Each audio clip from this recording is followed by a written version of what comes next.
Yeah, basically these are.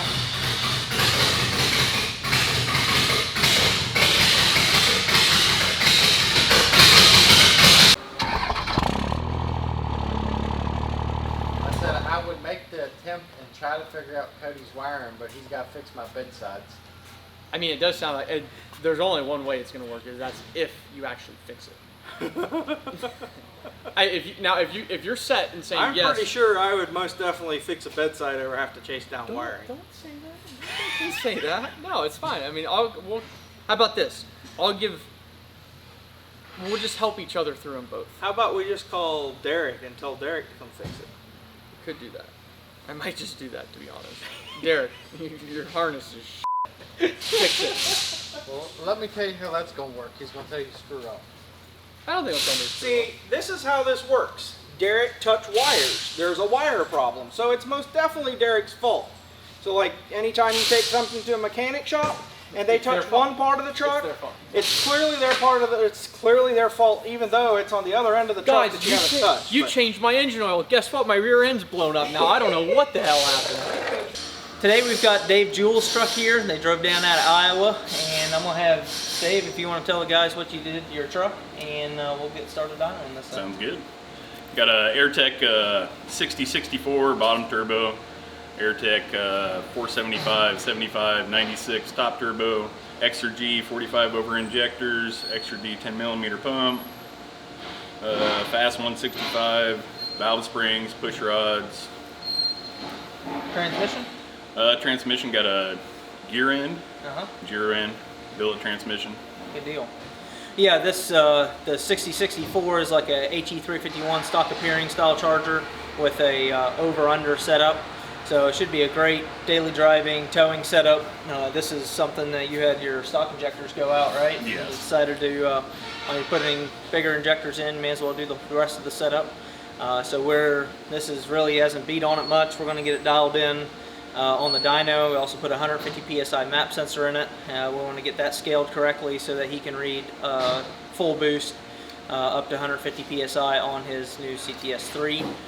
So we're going to a couple different things we want to address, and then we'll tune 1. We'll get a good daily driving, try to clean up the smoke as much as possible. Tune 5, do max effort, see what kind of power we can make. Yep. And get you guys going back home to Iowa. Sounds good. Good deal.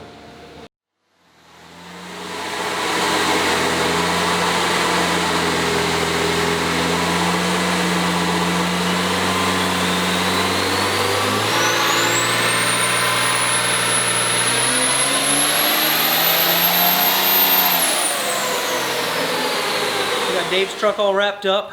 We ended the day at 798 horsepower. And right around 1,300 foot-pounds of torque.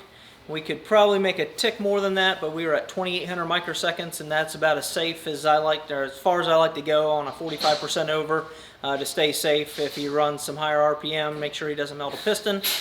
We are going to get it off the dyno and do some street driving, make sure it's still nice and clean, stop and go traffic.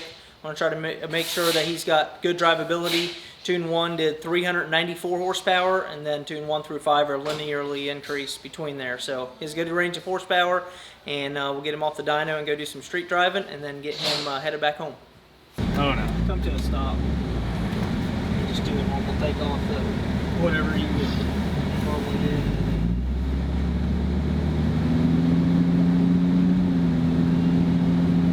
That didn't look bad at all, dude. It's about as clean as you're going to get a setup like that. Put it up on Tune 3. I want to add a little bit of timing. I want to see how that changes. If it changes anything. I'm going to stop again. See if that's much different.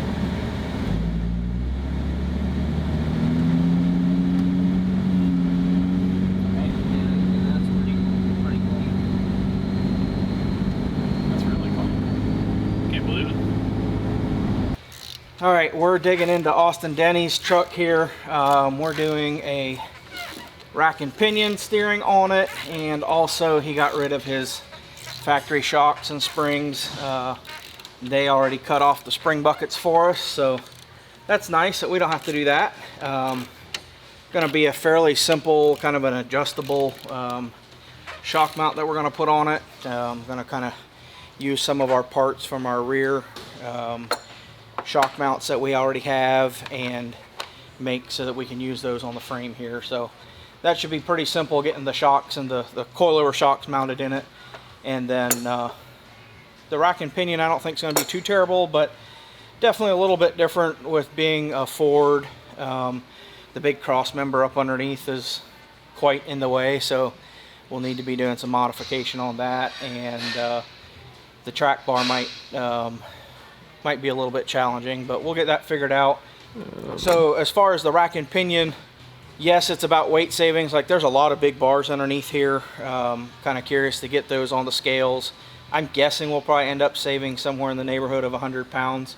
But ultimately it's about steering and control. Everybody that has had a rack and pinion put on their truck so far has said it's a night and day difference. You just have a lot better control over those front wheels. With them being drive wheels, they really want to torque steer really bad. So the rack gets attached directly to the axle instead of having crossover bars going, you know, from a steering box that's attached to the frame.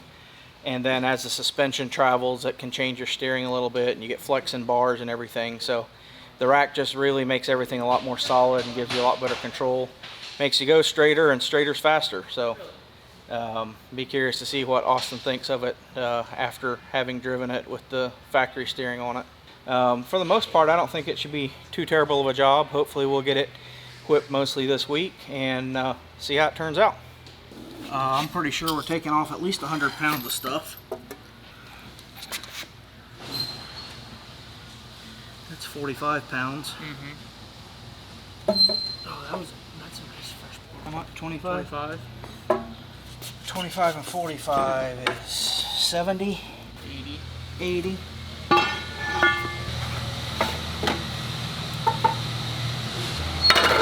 100 pounds. By the time we get our stuff back on, I'm guessing well, plus what we're going to save on Well, he cut the coils and all that stuff. I'm going to say we're probably going to be right around 100 pounds net. Took me 4 years to figure out how to thread a bolt on. See? Thread a bolt on. Thread a nut on, Jesus. These are mild send Mondays, is what we're calling them. Look at that hefty jaunt. Did you just say mild send? Mild send Mondays. Mild send. Wow. The full sends are only for Friday.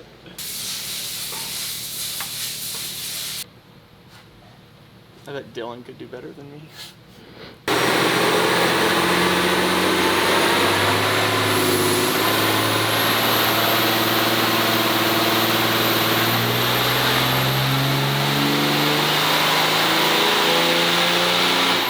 Okay, truck number 2 for today is Adam Gibson's 2012. This is a manual truck that he put together.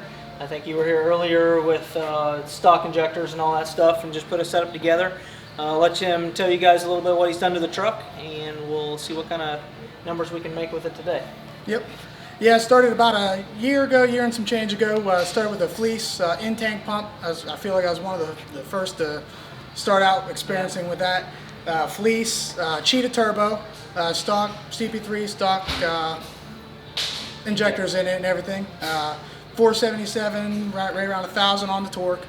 This time around we were trying to D&J stage 1 head out, and still with the variable vane Fleece, and I did send out the injectors to DDP for the 90 horsepower nozzles to have balanced. And other than that, 10 mil pump? Oh yeah, exactly. 10 millimeter pump. Yeah, that's a good one. So yeah, he started January, the last time, January of 19, he was on the dyno, did 477 horsepower on stock fuel. And now with the Cheetah Turbo, 90 horsepower DDPs, 10 mil pump. Who's pumping this? Exergy. Yeah, Exergy 10 mil. And he put a D&J stage 1 head, and we have a setup that we can make power. We just did a couple rips on it, did 682 horsepower so far, making 45 to 47 pounds of boost, which is about right where we want to be. These VGT turbos, you have to be really careful. If you overspeed them, they come apart. So we can squeeze the vane position down in the tuning and make more power, but it's kind of risky because you don't want to end up having the turbo come apart. So really the goals for today is get the truck to where it's a nice drivable setup. When he put the VGT turbo on it, he was having some issues with just the truck being lazy. Generally, we have to add some vane position in the tuning where we close the vanes further and create a little bit more restriction so the turbo spins up faster to give him better drivability. And we also wanted to tune out some of the surge that he picked up when he put that 10 mil pump on. So far, the last tune, all the surge was going. Now we're just dialing in the boost. We had some boost fluctuations during the run. Boost went from 45, dipped down to 40, then back up to 45. So I'm changing the vane position a little bit. We'll make a couple more rips on it, and then we'll be all done and get you back on the road. Yep, sounds good. Cool.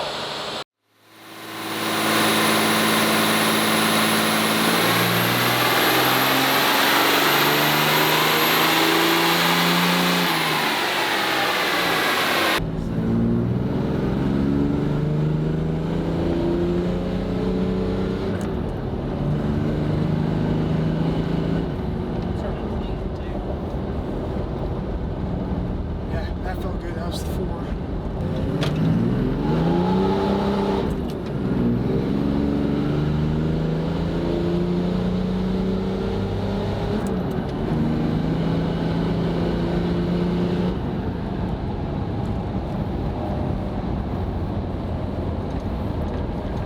Yep, I like it. Sweet. The throttle response is much better than what it was before, right? Yeah.